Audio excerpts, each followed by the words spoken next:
Welcome to Know Your Word. Today I want to speak to us on a message I've titled Purposeful Privilege. I want to talk this time to leaders. Leaders are people who have followers.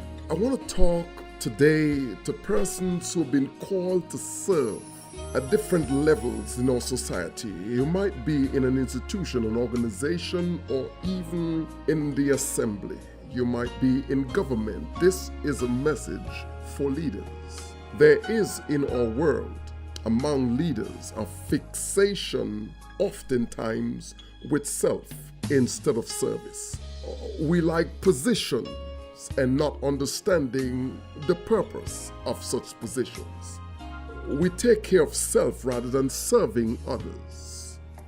We are often concerned mostly about how we look and what others think about us. So sometimes we get caught up in self-aggrandizement. Sometimes we amaze our own selves as we slash and even slaughter some as we see fit. We even say there is no free meal, no easy ticket, as if excusing our behavior. But people in leadership need to understand that leadership is a privilege, etched in divine purpose. It is God who sets up kings, and it is the same God who takes them down. I would like to take this moment even now to congratulate all who have recently taken their oath of office, which in fact is a commitment to be and to do right.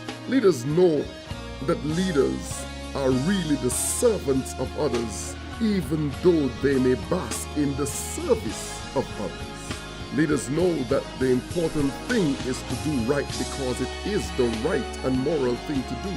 My dad was fond of saying, if you do good, it's for yourself, and if you do bad, boy, it is for yourself too. So in the book of Esther chapter 4 verse 13, when Mordecai commanded Esther, saying to her, think not with thyself that thou shalt escape in the king's house more than all the Jews.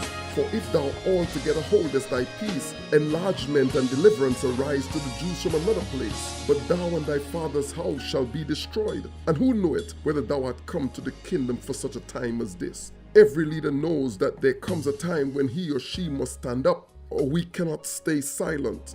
We're not placed in positions of authority to stifle people, to keep them back, to hold them down, to walk upon them even. We cannot, we dare not think that we would or be safe if we preserve ourselves. We do not use our position for only me and my kind. It is God who has given this position so that through you, through me, we can serve all of God's people. No one will be safe, Mordecai told Esther, for we are all Jews. Every leader must know that any time they affect others, they in fact impact and negatively affect their own families. Mordecai had impacted Esther, and now Esther responds. She's now convicted of a true situation, and she now responds to Mordecai. She says to him, go gather all the Jews that are present in Sushan and fast ye and pray for me. Neither eat nor drink 3 days, neither night or day. I also and my maidens will fast likewise, and so will I go into unto the king, which is not according to the law. And if I perish, I perish. If these leaders, any leader, every leader, is to do right, there are two critical things we need. We need conviction. Conviction has to do with a fixed or firm belief. If we're to do right, we need conviction that they are here because God willed it so. We've come for such a time as this. We are called to do right for all. There must be conviction that despite whatever, right is right, and we do right because it is right. Then we also need courage. Courage to match the conviction. And leaders get courage through prayer. They must pray and fast even for themselves, but they must also have people praying and fasting for them. I'd want to suggest to this nation, to our country, to every people who follow leaders, to pray for our leaders, because leadership is really purposeful privilege for which we need both conviction and courage. May God bless you as we go forward. Purposes and the positions in which God has called us.